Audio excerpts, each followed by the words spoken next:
All right, what's up? Welcome back to What's Remedy Podcast. It's your boy, Dr. J. Mr. Wash. Ashley Ray. There you go, Ashley. Ashley, once again, is not on Wi-Fi. So, yeah, whatever. Ashley today. It ain't working. It's not working. I paid the bill. And I was hot because it's getting hot outside, so that's why I have this wife beat on. But looking like a true black man. Yeah, for real. So what we're gonna discuss today is just basically, everything that's going on right now. Right now, it's the end of May. We going dealing with the end of what happened with George Floyd. So just background information.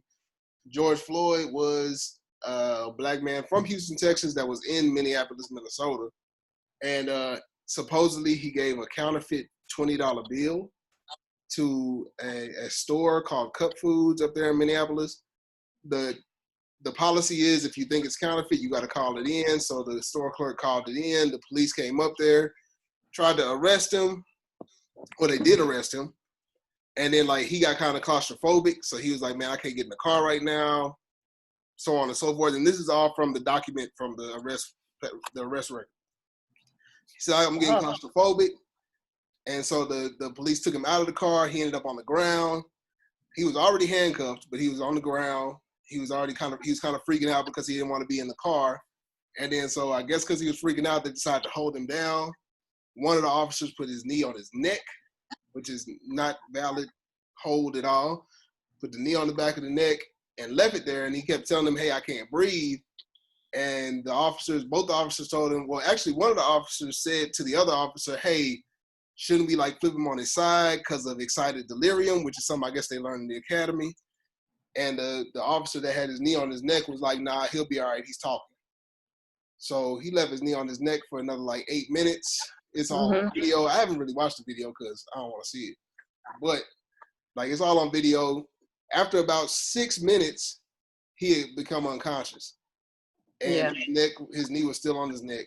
And he kept his knee on his neck for another 2 minutes. And then finally, the other officer grabbed his wrist and was like, hey, he doesn't have a pulse. So that's when they called in the ambulance and shit. And by then, he was pretty much dead. He wasn't pronounced dead until he got to the hospital, but he was pretty much dead by the time he got in the ambulance. Yeah, so, they said he was unresponsive for 2 minutes. In between that 8 minutes, he had a knee on his neck. Yeah, he was pretty much dead for 2 minutes before he took his knee off his neck. Right. So they realized that he wasn't moving anymore, but he still kept his knee on him because that's what police do. So since then, we've had a little bit of civil unrest. I mean, it started out as protests. So starting about Wednesday or Thursday, I think they started having protests in Minneapolis. And now, as of this weekend, it's kind of spread to the rest of the country. I guess what we're going to discuss today is just kind of how y'all feel. Because I think what we're discussing today is more or less the mental health of people after seeing so many videos like this. How did we get to this point? How do we get to the point of where we are today with Houston, Atlanta, Dallas, all these cities that had shit? I saw somebody in Nebraska tearing shit up. UK down with us. I seen UK protests. I was like, what? Oh, I saw, you see there was a train in Belgium that had "Please, I Can't Breathe" spray painted across the side of it. Because that's what George Floyd was saying when he said, "Please, I can't breathe." Yeah, and it goes back to the Eric Garner whole "I can't breathe" and stuff too. So, so it all ties back. Yeah. So my question to y'all is, how do y'all feel? Another death at the hands of police, another unarmed black man. We just had Ahmaud Arbery less than a month ago, and that wasn't even police. That was just some random white people. And plain police. Yeah, how do y'all feel seeing another black man get killed for apparently no damn reason? I'm tired. It's just more you tired of seeing that. I don't even want to post nothing no more and be like, we got to do this. I'm just tired. I kind of understand why they breaking shit. Or they say, fuck the police. Because really, do you really think the police really care about us? Everybody, at the end of the day, everybody just want a fair trial. Like I said, if I put my knee on the back of somebody's neck and they die, I'm getting arrested and I'm going to jail. That day, That not day. 4 days later. Yeah. You ain't gonna make it out the crime scene. I'm not gonna get fired. I'm not gonna get leave of absence. I'm gonna go to jail. You're not having to sit to down jail. talk. None of that shit. They take you to jail. Yeah. If you abuse a dog, you going to jail. So why is it like police have all this authority? Like, oh, we gotta wait and see, and we gotta take our time with this. Nah, fuck that. He need to be in jail. All 4 of their ass need to be in jail because we should feel safe around. They should make us safe. When I see the police, I be like, shit, I gotta leave. You don't know what the fuck they gonna do. I feel like this. So I had this discussion kind of like on Facebook, some social media places, and like in real life. But like, I think what I've gotten to now is being kind of numb, like to the point where like I see it and they be like, "Are you not outraged?" I'm like, "Dog, like I've been outraged for so long that now I'm like, what do we expect? Right. What do we expect from these niggas? Like, I'm never like I told y'all last time, a couple weeks ago, we talked about Ahmaud Arbery, and I told y'all my experience from when I was 10 years old with the police. I have not trusted the police since then. Not as a whole. Like, I'm never on the, like, because we had this discussion one time about how, like, you know, in elementary school, they always tell you, you know, if anything ever goes wrong, call the police. And, like, they always try to tell you to call the police when you're in, like, first and second grade. It's like when you get to, like, by the time you hit fifth grade as a black man, like, by the time you hit about fifth grade, you've learned that you don't call the police unless it's, like, something very dire because you don't want the police involved. You don't want the police to come to you. And so, like, I've gotten to the point where, like, now the police doing something to a black man is like, I thought that's what they were supposed to do. And I'm not saying it's right, and I'm totally against it. But, like, I don't expect anything less from the police at this point. I wish that the shit would change, and that's why I'm not tripping about the riots and shit, because I'm like, at this point, dog, ain't shit changing. We got to do something bigger. So There's a grand scale kind of effect to it, because like I said, I understand the rioting. Like I was telling Ashley earlier, that it's kind of broken into 4 categories, like being out there for the little protests and stuff like that. Like you have your 4 groups. You have your groups of people that are there for injustice, want to see people get a fair shake in the justice system and stuff like that, and feeling the George Floyd thing, be like, that can happen to any black man, any person, cause of color or whatever case would be. That could be anybody down there pleading for their life. So you have those people out there that's down for a positive outcome, trying to get heard. Then you have your other people out there just for social media, for likes, to say that, hey, I'm in the scene, I'm out here, look at me, stuff like that. You know what I'm saying? You got those people. Then you have the people that's there to the antagonists, the people that's only there to start drama. That, you know what I'm saying, that hey, like, yeah, a lot of people say a lot of people are paid to do it, or whatever the case may be. You have people that's there to, you can just tell the way people were dressed. Some people had like their regular mask on, in all black, whatever. But then you had the people that was full hoodies, black shades, you know what I'm saying, everything covered, where you can tell, some people you can tell they're white or black, and a lot of them are white. So you have those people. And then the last group you have are just angry people, just people that's angry about their life, their own life situations, whatever life has thrown at them and stuff like that. And this is just another situation to be like, hey, this black man being killed, that could be me being killed, and I'm just angry at the system that, hey, either I haven't done what I'm supposed to do as a person, or society has blocked me from doing what I want to do as a person. So now I'm just angry and I want to lash out. yeah, I was gonna say that group, that last group, is what I'm seeing a lot of on, like, when you see like news broadcasts and posts and that kind of stuff where shit's on fire, all that. Most of that is that group that's just angry. They just anarchists. They see an opportunity for chaos, and they think that this is where this country has come to anyway. So let's do this shit, and they just start setting shit on fire. Yeah, you can ask one of those people. One of those people be like, you know what I'm saying? They be like, oh, you out here for George Floyd, whatever. And they be like, yeah, George Floyd, but I'm tired. I can't get no goddamn job and everything get turned down and stuff like that. And it's you mad about that. You're not mad about the George Floyd thing. Everything as a whole has boiled over for you. Yeah. An opportunity to get all that anger and that rage out. So one of the things that I noticed, and I think I made a post about this, was the whole ACAB thing that's been spray painted on everything. Y'all seen the Yeah, ACAB? what is that? Okay, so ACAB is something that picked up. I think it came from like them 4chan chat rooms and the big chat rooms where all the white people, underground white people be on. But ACAB stands for All Cops Are Bastards. And so like that's the big thing. Like if you ever, and I never noticed it, like, cause I do like black people Twitter, like black Twitter. Yeah. But then like if you go to like white Twitter, you'll see ACAB, like the hashtag ACAB on a lot of shit. So like it's a whole movement, but it's not really with black people that much. Yeah. It's more so with like white people and people that be on like 4chan sites and shit like that and the deep web shit. And so like when I looked at all the pictures and videos that are coming out about the protests, like the protests themselves will be on one hand, like you see a nice peaceful protest, people yelling, people trying to get their point across. And then like you'll see the videos and stuff being on fire and all that kind of shit. And then in the background of that, you'll see spray painted everywhere ACAB. And that's them like anarchist people. All cops are bastards. And so they go through and they spray paint everything. The other one you'll see is like 1312. And 1312 is the same thing. It's the number that goes along with the letter for ACAB. So it's 1312. And that means the same thing. So if you go back and look at all the pictures and stuff from like the riots and all that stuff and just look at the graffiti, all the graffiti will say ACAB, it'll say 1312, or it'll say like fuck 12. But all of those are like anarchist people that just hate cops in general. Like it's not necessarily for the purpose that we're talking about. It's just that like, hey, fuck it. We've been fed up with this system for a long time. We just been tear some shit up. And they're using this as an opportunity to do that. But like I said, I can't be mad at them either.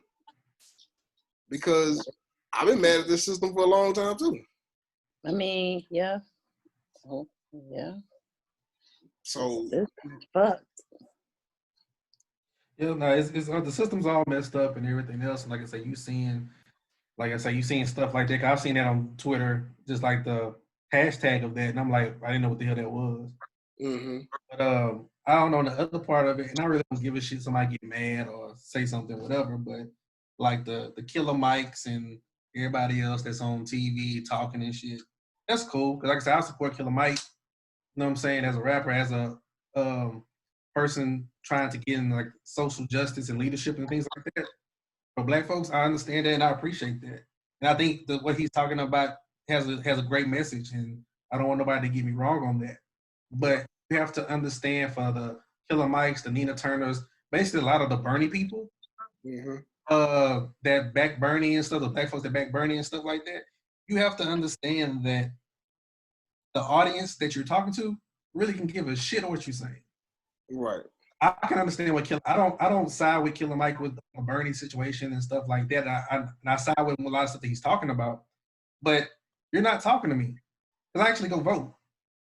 I actually my ass and do stuff and try to make change like that and to that nature. The people that you're talking to and the people that you're trying to get motivated are the younger people in their 20s, you know what I'm saying, or younger, whatever the case may be. They really don't give a shit. It's not trying to vote. It's not trying to hear what you're trying to say. It's just out here to be seeing stuff like that. Y'all still haven't found a way. Y'all still haven't found a way to reach those people. Because if you can't reach those people, you have issues? I was actually, you listening to music? What was that? My computer started playing music. But I'm saying, like, if you can find a way to reach those people, Bernie Sanders would be the Democratic candidate. So those people can vote because the election's not on the internet. You know what I'm saying? So, like I said, you can preach a good message and you can tell us, oh, we need to do this. You have all the celebrities. I'm finna fly to Minnesota. I'm finna do all this and that. That's perfectly fine. But nobody's really, the people that you're trying to reach ain't the people that's listening to you. Yeah, and my thing with Killer Mike, because like I've been kind of in support of Killer Mike off and on. Yeah. But like my whole thing is, like somebody pointed out, like in that press conference, he had a shirt on that said "Kill your masters," but then he's condemning people that are doing anything revolutionary or rioting or anything like that. Like he preaches. Who had his shirt on? Killer Mike.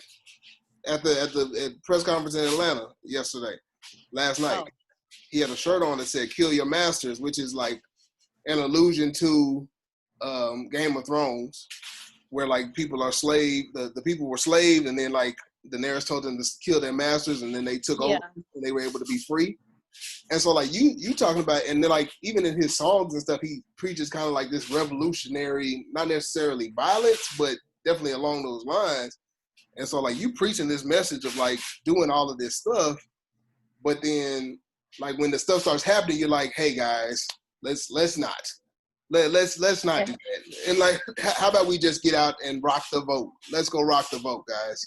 And I'm like, dog, like, you can't talk about doing a revolution, and then when people start doing revolutionary shit, you're like, no, guys, calm down. Let's just rock the vote. Let's get out there and hit the ballots. Like, that's not. And then you piss me off. Like I said, the whole revolution, and that's with the Bernie Sanders thing, the whole revolution, this and that. The revolution works if everybody's on the same page with the revolution. Right. If they're not on the same page, we all the niggas in glory running up to the cannons and getting our ass blown away. Operation Darky and shit. Yeah. And murdered because only half of us, only a small group of people are all galvanized.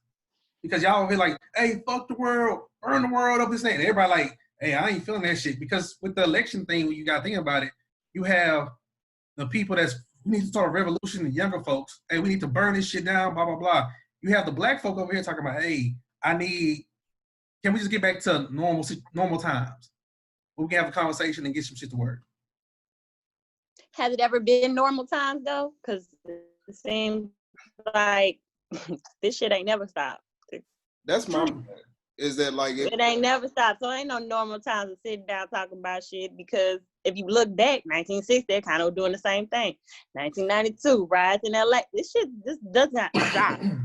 So what's gonna make it stop? What's gonna make you stop killing us? This shit had not stopped. It's changed in different ways over the past, like what? I say like 60, 70 years almost it's been now. That people been fighting this since like 1950 of last year. It's 2020 now. So that's 70 years that we've been fighting kind of similar fights, and we made slow progress, because I won't say that we haven't made any progress, because we made progress, but it's been a slow progress since like 1950. And we take little wins and take them and be like, okay, we good. Like ending segregation. And then we be like, oh, okay, that's good. We good now. Like, no, that's not it. Like, we still got more. Yeah. But this is my thing too. But people talk down like, this ain't the time for people talking about MLK. This ain't the time for peaceful protests and blah blah. We got to burn shit down. I'm not saying that I'm against that, but if you gonna speak about your history, know all your history. Right. Niggas were wilding back in the day, and when they used to wild out, they used to call Lyndon B. Johnson and everybody else used to call MLK and be like, hey, what do y'all want? You know what I'm saying? We can stop with this shit and stuff like that. And they'll give you a little bit. Like, hey, this is what we need to do. This is what my people want. Like what we have to do is we need somebody that can organize, but understand that there has to be balance. You know what I'm saying? You gotta have your people that are gonna go through and tear some shit up. Like people that is gonna run rampant and piss people off. You need them. You also need the people that ain't gonna be about all that. They're gonna be about, making sure that everybody gets their vote out. You know what I'm saying? That we getting the right people in the right places. You know what I'm saying? We putting the right people in Congress and that kind of stuff. You got people. There's so many different facets to a revolution. There's really taking that into account. There's a yin and the yang. Malcolm X needed MLK. MLK only needed Malcolm X. Yeah, you need to have that balance. Somebody's gonna. But we don't have that no more. Because you have a bunch of niggas that'll tear shit up and then be like, okay, what y'all want? We don't really know. And then we have people that like the other issue we have right now is that we never gonna have a leader. We can never have a leader like we did before. Because we're never gonna accept having a leader. Because nobody can accept somebody being more famous than they are. Because everybody wants to be famous. So like back in the day, they had Martin Luther King. Martin Luther King was the best fit to be in his position. Martin Luther King was not perfect.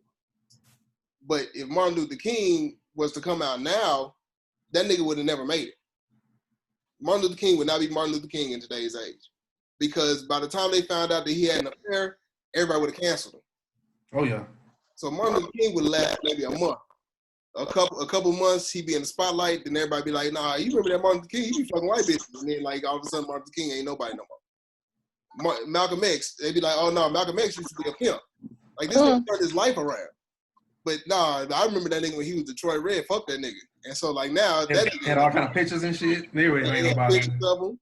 Like nobody, we will never have that again because nobody gives anybody a chance to actually do anything. Because everybody thinks you're supposed to be a saint in order to do anything. Because everybody thinks that they are a saint. Nobody looks at their own sins or their own things as being anything. They think, well, everybody, whoever is going to be in a leadership position needs to be perfect. That's never going to happen. And that's the problem. I've even heard shit come up about George Floyd recently. Like, people saying we couldn't support George Floyd because of some shit that happened with him. We got some George Floyd stuff. But we won't print that out there. That's what I'm saying. But like we can't take anything. Like anybody comes out, any kind of a cause or anything, black people gonna shoot it down now because they're like, nah, they ain't this. Okay, well shit, what the fuck you want them to be? Like we never gonna make it to a point where we can actually do anything until we actually take the time to be like, okay, everybody ain't perfect, but this dude is best fit for this position. But you see, it's our culture that we're like this. Right. Because I've been around, worked around white people. They stand firm with each other. Look how they stand with Trump. He could lie. They'll just be like, oh, but he meant to say. No, we heard what he said. But they not going to go against their own. We going to go against each other. And they kind of made us this way. So they knew exactly what they was doing. I was going to say, because like, even with like white boys, if you ever hear people talk about like white men and how like white men in power now and what they did in the past, they'll tell you, they'll be like, oh, well, they were just boys at that time. Like white people are good for saying they compartmentalize what people did in their past to where they are now. Like if they empower now, then we good. They empower, we're going to keep them there. That's where they're going to be because they did this when they were younger. Yeah, they did this coming up, blah, blah, blah. They might have done, even with white families that killed people in order to get to the position they're in, they overlook it. They overlook those things because those people are in power now. Black people don't believe in that. Black people think of your past from... We want to talk about, yep. They'll think of your past from like 30 years ago and be like, nah, you remember in 1992 when you did this? That's why we can't fuck with you. We can't fuck. I know it's 2020, but I can't fuck with you because in 92, you stole $5 from me. You remember that? Yeah, that nigga a thief. And so from then on, that nigga's a thief to every black person they come across, and they can never be a leader again. I think one big disconnect in everything too is the fact that like I said, when you look at all of these protests and all the shit breaking out and stuff like that, is a lot of the people that's out there you can tell are younger. Yeah. And it's like that, you can tell they're younger and stuff like that. And you want to ask them, is like, why y'all filled with so much anger? And you understand, like, okay, they're gonna be like, well, we the ones that's out here getting accosted by the police and stuff, targeted and stuff like that. And you understand their plight. But at the same time, as being an older black person or a middle-aged black person, you know what I'm saying? Like we are, I'm like, it's kind of hard. You have to find that common ground because it is a disconnect. Like my question to some of them is like, why are you so angry? Like, if you think this is bad, give another 10 years. When you really applying for jobs, when you really out there trying to support a family, when you really out there doing adult shit. Cause right now you still on some kid shit, a lot of y'all. You know what I'm saying? So it's like finding that middle ground for both parties to really understand each other so we can move forward because it is that disconnect. They be like, oh, y'all niggas old, y'all don't know. And it's like we said last week, we all have a fucking story. There's a loss between like, and we've had this kind of conversation before, like, when you younger and you around like young black, when you young in the black community, you got like OG, you got people that been around and they gonna tell you what the fuck happened before and they gonna tell you how to address certain situations. You got people that you listen to and you respect. Like there's a loss of respect for one thing for this generation. Like this generation don't respect the generations that came before them. But one of the reasons that they don't respect the generations that came before them is because the generations before them are tearing each other down so much and doing it in front of them. You know what I'm saying? I think one of the things that gets lost, and I don't think people really, really conceptualize this as much, is grown folk conversation. And I know people hate that, and I think that's why people don't really do that no more. Like, they don't tell their kids this is a grown folk conversation. Like, grown folks conversation was grown folks conversation because they didn't want you to know everybody's business. Like, so if you knew that Aunt Sally was fucking every nigga in the church, then you wouldn't respect her no more, right? But if you don't know that, you don't know Aunt Sally a hoe, then Aunt Sally just ain't Sally to you, and you still listen to her. But nowadays, they be telling kids grown folk business. And so now you have no respect for the adults in your life because you're like, well, my mama don't respect her, so why the fuck should I? And a lot of kids are their friends as well. Right. And social media makes it easier for them because a lot of that shit plays out on social media. Like, if I see my mama going back and forth with somebody in the status, I'll be like, oh, that bitch is this and that. Like, I can't stand that bitch either now. But before, if I never knew my mama was fighting with her, like, cause my mama had, like, when I was growing up, I know that my parents had beef with different people, like within the church or within just friends that they had and stuff. And you could tell, like, in hindsight now, I can see, like, oh, they wasn't really fucking with them because we didn't see them for like a couple years in there. Like, now well, they probably had some problems. But back then we didn't know. We just knew, oh, ain't so and so just ain't been around in a while. Or like for us, whatever, we had the age where our parents or our relatives and stuff like that could be in the room having a conversation and stuff like that, and you walk in the room and they look at you like, what you want? Right. Like, you know what I'm saying? Grown people talking in here. What you want? Yeah. And now it's like they'll have a regular conversation, the kid will be there, and actually just the kid will just sit there and listen, and they won't miss a beat in the conversation. Talking about that's so crazy. That's true. Yeah. Yeah.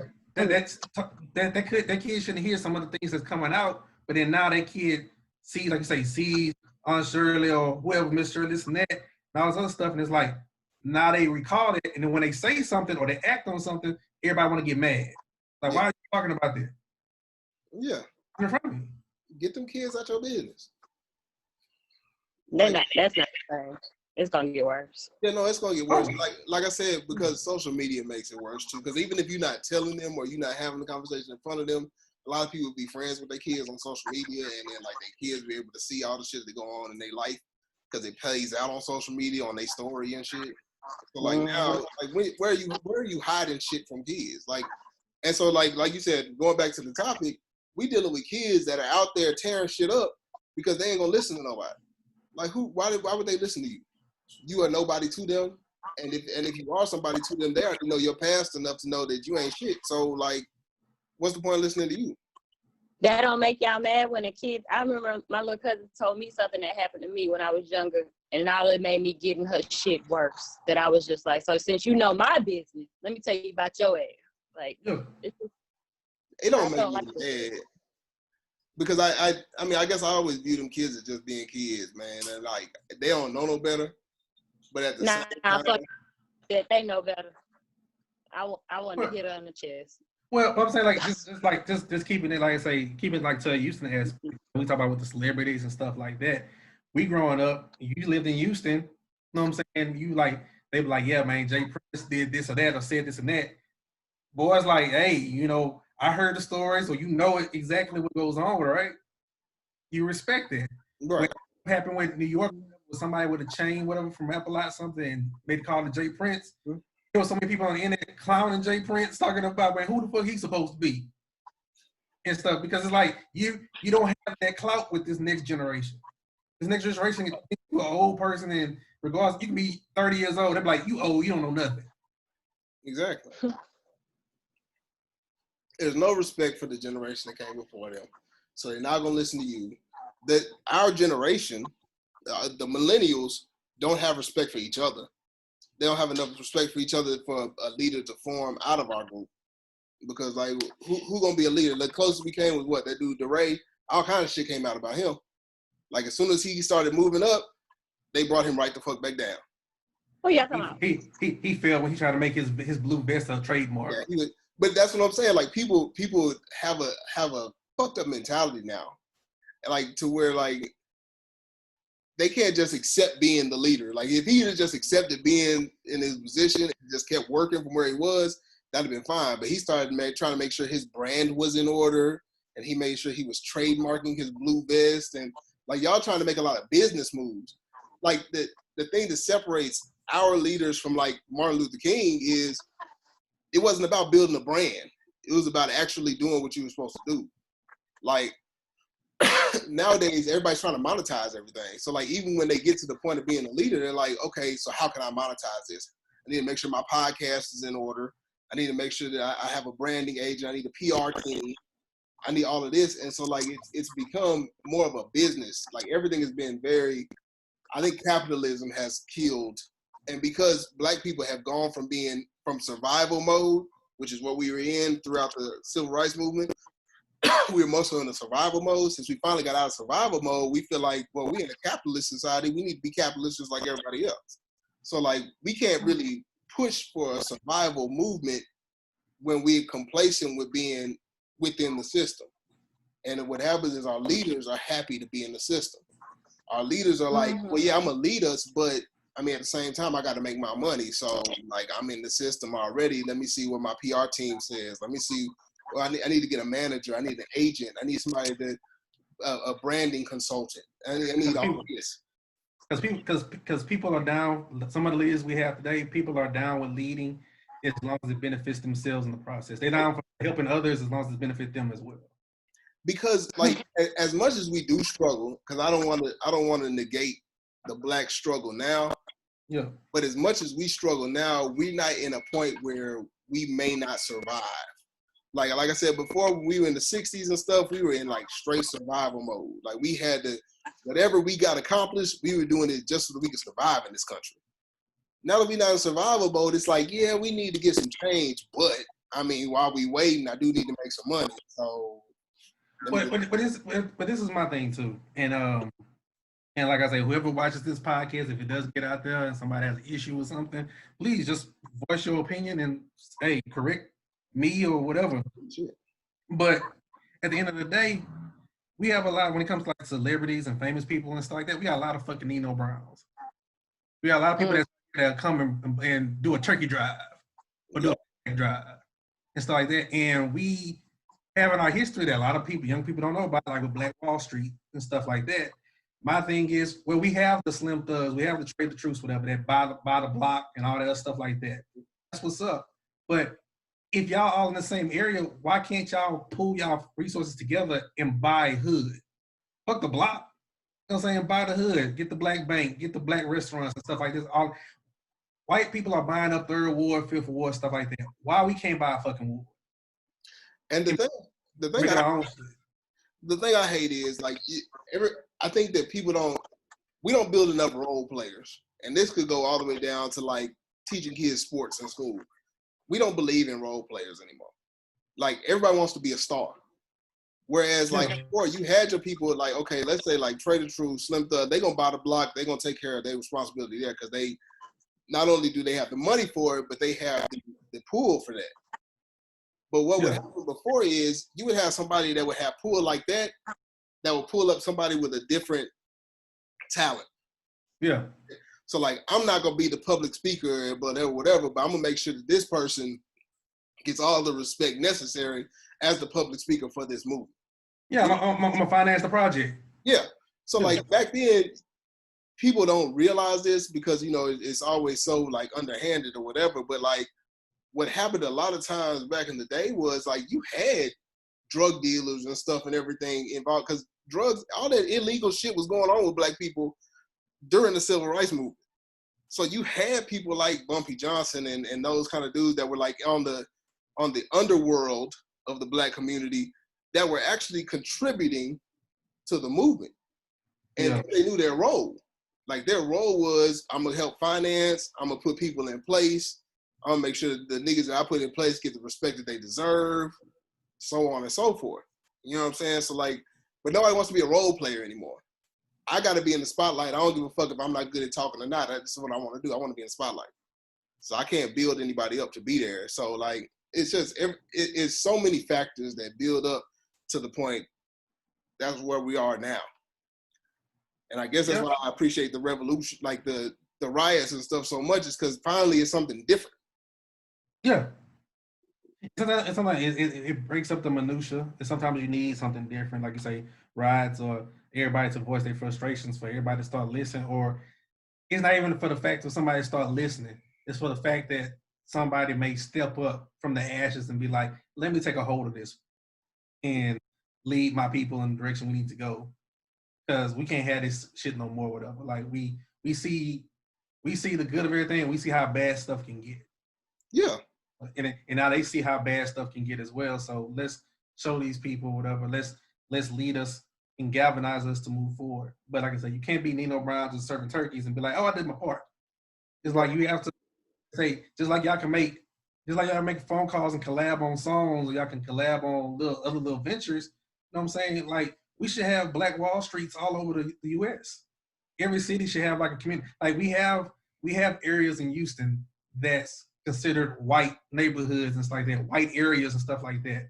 And we have places that look black areas. And the black areas are always poor, look ran down, and things of that nature.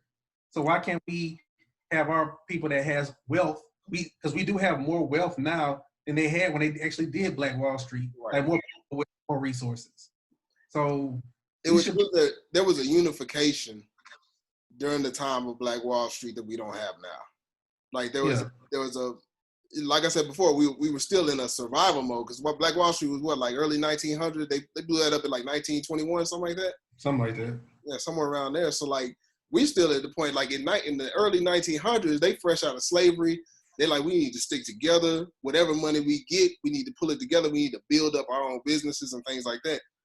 We in 2020 now, it's 100 years later. Nobody feels like they need anybody else anymore, especially if they get to a point. Once they get to a certain point in this capitalistic society, they're like, why would I need to bring up other people with me? Like, they can do it too. If I did it, they can too. And you hear that a lot. If I did it, you can too. Well, I mean, that's maybe true, but it'd be a lot better if everybody did it together. And then we'd be able to build shit. Like you said, we'd have a black area. And like, you know, because we have areas where black people congregate, but like it don't make sense that Third Ward is being gentrified and it's not being gentrified by black people that have money. Like, like I said, I don't need to know that this celebrity is doing this project or this celebrity is doing that project. If y'all pulled your money behind the scenes, but I see the constant growth of black people in a certain area, that's all that matters. You know what I'm saying? You don't have to put because I understand you don't want, because you'll have somebody see a statement like I just made, whatever, and they be like, well, you don't know what this person does behind the scenes, stuff like that. That's perfectly fine. I don't care. I don't need their name on a building or nothing like that. Right. But I also don't see the buildup of, I see, oh, there's one black restaurant right here. Oh, there's one black bank here. I don't see, hey, fuck it. It's fucking Chinatown. I don't see this black bank, this black cleaners, this black barbershop, this black this and that. Now in Atlanta, they got there, like I said, with T.I., Killer Mike, they start doing stuff like that. They got stuff, I think, on the west side like that. But places like here, you see like one or two different things, but you don't, why can't be a whole community of it? That's, and like I said, my biggest thing right now is that Third Ward is a big community for us, just period. Because, you know, people still, even when people like don't live in that area, people go back to Third Ward to go to, you know, the Spot and Locker Room and all them other bars and shit that are in Third Ward that black people frequent, or just on the South Side, period. All those places that we frequent, some of them people that be going down there got a lot of money. They could be pulling their money together to build that area up. Because right now, Third Ward is being gentrified. It is. A lot of new developments, all that kind of stuff. And I would not be mad at the new developments if we were buying the new developments. Yeah. But we're not. We're allowing white people to build those developments because the few people that have enough money to actually do it don't care enough to. True. But white people, like, but I don't even understand. We got the demographic. But my thing is, I don't even understand why they don't, because, like, the only reason white people are doing it is because it's an investment and they know how much return they're going to get on it. So if I'm a black person that got money, why would I not do something that would get me a big return? Yeah. Now, I won't say, I want to clarify in the fact that there's a grand possibility that they just aren't being afforded that opportunity, because there still is racism on that level as well. Like I say, like getting like business loans and all kind of other stuff, things of that nature. Yeah.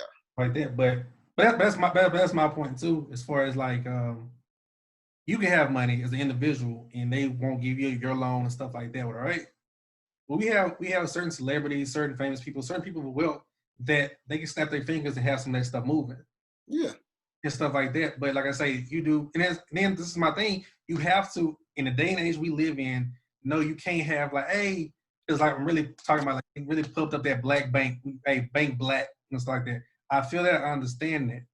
But banking black works better when a black bank is put in a black neighborhood that's all progressing all at the same time. If you put one shiny thing in a place that's full of dirt, it's gonna get dirty too. Right, because they do have that black bank in Third Ward, but it's just not. It's not. Yeah, it's not appealing, but because if you put other stuff around it that's growing and stuff like that, you make people feel like, oh, I gotta go over there. You know what I'm saying, we're making moves. And I feel like you said, there are people, like, even if people just invested in the places that they came from, you know what I'm saying? Like T.I. and Killer Mike, they do go back and do things in Atlanta. I know they said some stupid shit yesterday, but Yeah. like overall, they do a lot to build up the areas that they come from. Think about the people that have like left the Houston area or left just the different neighborhoods in Houston. Like there are some major people that could be contributing back to that. Even if it was just something as small as, you know, buying one set of condominiums or something like that. Hell, I mean, Beyonce rep Third Ward, but like we could use a lot of that money in Third Ward. Yeah. So, I mean, like if people would just go back and shit, like Jay-Z, I think the parts of Brooklyn that, you know, that they came from are being gentrified too. I would hope that they were buying some of that shit that's being gentrified, like all those new developments. I would hope that they're the ones investing in some of those, because I'm broke, so, you know, I can't really make a call either way. But I would hope that if it were me, I would try to invest in the community I came from, especially if I rep hard. Yeah. Like if I'm telling everybody that's where I'm from, that's me, blah blah blah, then I want to make sure that when I go back, that's the community that I built myself to. So we live in a time where we looking for famous people and celebrities all the time to lead us and stuff like that. Yeah, and I don't want them to lead. No, that's what I'm saying. But in the world we live, the people that they're trying to reach follow that blueprint. Mm-hmm. They follow celebrity and things of that nature. If celebrities are really moving and doing stuff like that, then they kind of get moved a little bit too. But it just tells me that, like I say, we have the resources more than we had before. You have more number of people of black color, whatever, with wealth to move mountains and things of that nature. We just choose not to. We choose to do just enough to pat ourselves on the back. To be like, oh, you know what I'm saying, I did that for them. And, you know what I'm saying, it was unfortunate over there. And I gave them these backpacks and these school supplies. Yes, that helped. They needed those type of things, whatever. Yeah. But they also need some other stuff. They also need, like, you give them backpacks and pencils and stuff like that. You also can get with somebody and create a recreational center. Right. Like that, in that same area to do certain things and stuff like that. So it's, like I say, people vote for the interest as long as it helps them, a lot of people, but not all. So I'm not going to say nothing like that, but you know what I'm saying? People move with an agenda. At the end of the day, and then we get in with this, but I think at the end of the day, all this rioting and all this shit is cool. Like I believe in the revolution, and I hope that it happens. I hope we make changes the way that we need to make changes in the system. But I think one of the biggest issues I have with us right now is that we're trying to be content with a seat at the table. Yeah. Like, I think that's what ends up happening is people make it and they're like, hey, I'm in. Like, I'm moving in circles with white people. Like, I even if it's just not even just with white people, but just on a level of a socioeconomic level with other people. I made it to the Rock Nation brunch. I got an invite to the Rock Nation brunch. I done made it. Like, that's it. Like, I'm in the system. We're happy to be a part of the system because we're like, damn, we've been working for hundreds of years to be a part of the system, and now we're a part of it. But we have, like you said, we have the ability and the means now to not need a seat at the table. We can start building tables. I don't need a seat at the table. I got my own table. Yeah, that's what I'm saying. We can start building tables, and like we sitting here like, yeah, no, I'm just happy to have a little seat at the table. I finally made it to the table. I finally made it. I'm not catching crumbs off the bottom. I'm sitting at the table with the white folks.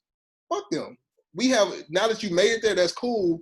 Break off from that and start building tables of your own. Like we have. And this is the main thing. Like with Killer Mike's shirt, like say "Kill Your Masters," right? This is this is the flaw in the shirt. This is the flaw in their thinking. The flaw is at the end of the day, he's not wrong. Like he's basically telling you, kill your masters, kill that ideal in your head that I need to sit at the table when I can have my own table. Right. The issue with that statement though is after you do that, you have to clarify or show trust in each other that, hey man, kill your masters, you know what I'm saying, make your own table. But then you have to get people to trust being at your table. Right. Because now you're leading this and you're asking me to follow you. So what makes you different from the white man over here's table, whatever, and y'all might both have the same mindset to basically fuck me over. So we have a deep-seated untrust in each other as well as people of another color. I was gonna say, like, just to keep that analogy going. So like the whole thing is that like we were looking for a seat at the table. White people's this system. I say white people because white people kind of established this system. European established this American. Yeah. So the white people's table is set. Like we know that it's sturdy. We know that it works. You know that food is coming to that motherfucker on a regular basis. So that's why we work so hard to get to that table, because we know that that table is good. So now if you build your own table, don't nobody know what it look like. Like you could have thrown that hoe together, like I said, just to keep the analogy going, you could have thrown that hoe together with a couple of nails and some wood and been like, hey, I got a table. Don't nobody want to go over there because they're like, nigga, that shit don't even look sturdy. We don't even know we don't know if that's gonna hold. We don't know if this table gonna hold up. We don't know if we're gonna get fed off your table. But I know these white people got food. You might got food. You say you think you can get some food, but I know the white people do. So I'm gonna keep trying to get my way into their table rather than helping you build this one and trying to build it and get us some food for ourselves. And I think that's where the disconnect happens, is that we want to go with what we know works. And that's what happens with a lot of people that get to that point. They want to go with what they know works. And I think some people have used it. I think some, like I say, not pouncing on white people and stuff like that, but I think some of them do it as a joke as well. Like I say, like listen to Charlemagne talking about the whole situation. And they're like, we want somebody that's going to give us the black agenda, that's going to tell us what we need, just or give us what candidates going to give us the black agenda. That's perfectly understandable. But then the rub comes in with that situation is when they give you a black agenda, what will you do with it? Mm-hmm. And I think a lot of times through history or whatever, they have actually given us what we wanted. But they laugh because they're like, we can give you what you want, but we know you ain't going to do it. Black people, I feel like in order for the quote unquote black agenda to work, black people need you to tell them exactly what they're supposed to do. Like when you get it has to be structured. Yeah, it has to be completely structured. Because like I said, they want to go somewhere where they know that the system, the corrupt system that we are a part of is established. We know it's fucked up. We know the system don't work. But we know that it has at least some rules and guidelines to it. We know that there's something set already. We don't want to go the other way because we're like, well, that seems like chaos. It seems like ain't nothing set right there. Y'all trying to figure out. I ain't trying to deal with y'all. Like it's just like any other black event. People don't want to go. Black people don't go to black events because they be like, they finna be disorganized. They gonna be asking for shit that don't nobody want to do. They gonna tell you to bring your own shit. And then but the white event, they put it on the flyer. Hey, when you get here, you come here at this time. You get here. The dinner will be served at this time. About black events, they feel like it's not the same. So if black people, and I'm not saying you have to do it the way that this system that's already established is, but you do have to have like some organization, and you do have to tell people what your plan is. Because unfortunately, ain't nobody gonna move without a plan because they know that this system works, no matter how fucked up this system is. Yeah, and like I say, if you're a person at the white table, whatever, and you say I have a person he's sitting at seat number 1, and you say this system over here is corrupt and all that stuff, we know that, right? And as a black person, he's at seat number 1, the highest I might get is to seat number 4. Mm-hmm. Like that, and I'm able to, at seat number 4, I'm able to feed myself, feed my family, and basically give some other things to other people around me in my orbit, whatever. Now, at the black table over here, I can sit seat number 1 at the black table. But seat number 1 at the black table is equivalent to seat number 10 at the white table. You running shit. Yeah. So, so I'm running shit, but still I'm at the 10th best person at this table. If I was to go over here. So the actual thing is figuring out how can I make my first seat equivalent to his first seat. Mm-hmm. I'm saying, how can I influence people to be like, hey, my first seat has as much power as his and stuff, and I can move as much stuff as he can. It's like that, and it takes a lot of trust. It takes a lot of people following a lot of structure, a lot of people following the system to go ahead and get us into that atmosphere. But until that happens, whatever, like you say, a system can be corrupt as hell, but a person be like, I know I can get up here and I can still affect some change, I still can do some things, but I know I can't get to that top floor. But I can hold my shit over here, and because Black folk now, the whole thing in the past 5 years, oh, on your own shit, blah, blah, blah, this and your business like that. And a lot of people don't understand how hard this shit is. Yeah. I'm saying all the hardships and stuff like that, because it's laid out for you to do. And we be like, oh, well, the white man don't want me to do this and that. A lot of times the white man don't care because he know you ain't gonna go through it. Like I say, the most fucked up quote that used against us, whatever. Like, want to hide something from a black man, put it in the book.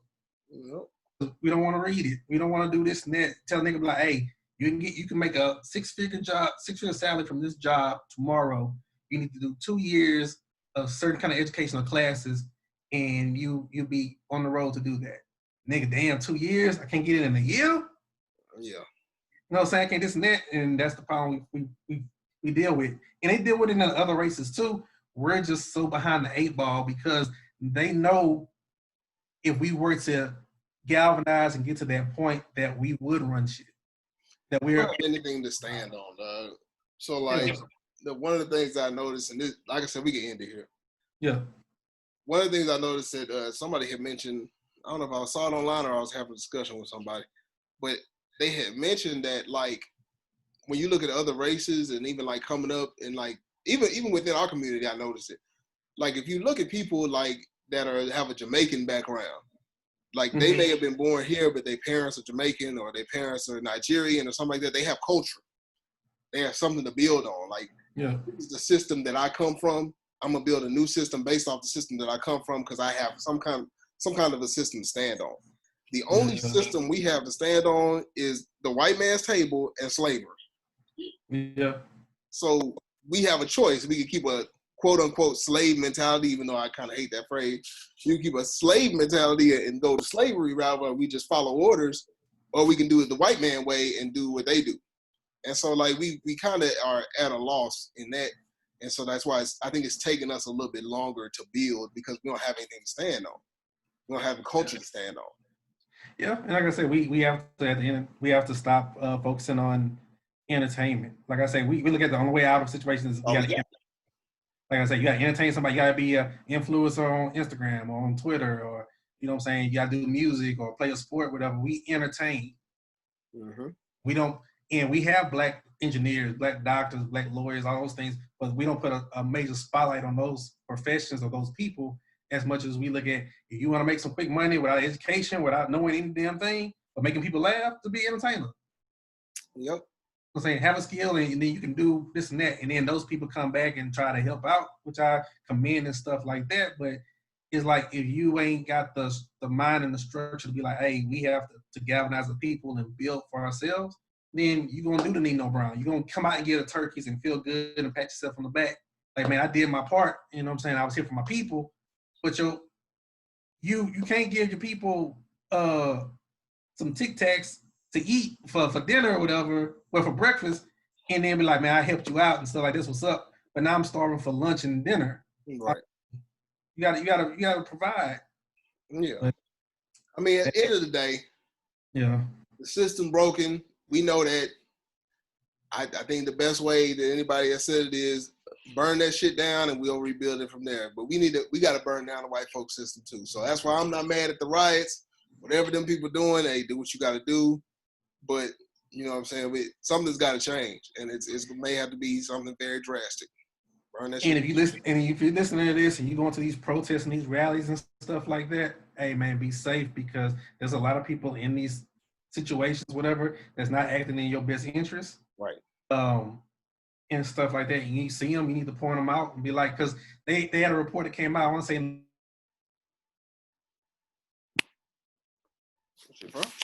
half of them from now. Wait, say what you said again. It froze up. Oh, okay. They're saying that at the end of the day, they had some people, like, I want to say Minnesota, let's say they arrested 100 people. Out of the 100 people, they was like the majority wasn't even from there. Right. Yeah, I saw that. And stuff like that. So yeah, people come from out of town just come to start shit. Yeah. So just be careful, but you know, do what you got to do to get your voice heard. Yeah, I'm gonna say take care of yourselves and hey, be safe out there and hey, fucking vote. Yeah. Not just actually forget who the president gonna be and stuff like that. Vote for your local people because you mad at the cops. You do vote for who the judge is, who for the cop, the sheriff and Who the you know what I'm saying, the DA. police chief. Yeah, DA and stuff like that. You vote for those type of things. So your vote does count. Right. Even if it don't. So I don't know. We lost Ashley Ray. I don't know if she had technical difficulties. She ain't be back yet. She just disappeared. Like her phone started breaking up, and then she just disappeared. And then text or nothing. Didn't say shit. Yeah, didn't say nothing. So like I said, I hit up later. But as always, we hope you laughed a little. We hope you learned a lot. We hope you have helped you find a remedy to whatever's troubling you. This was Run the Podcast. All right, y'all. We out.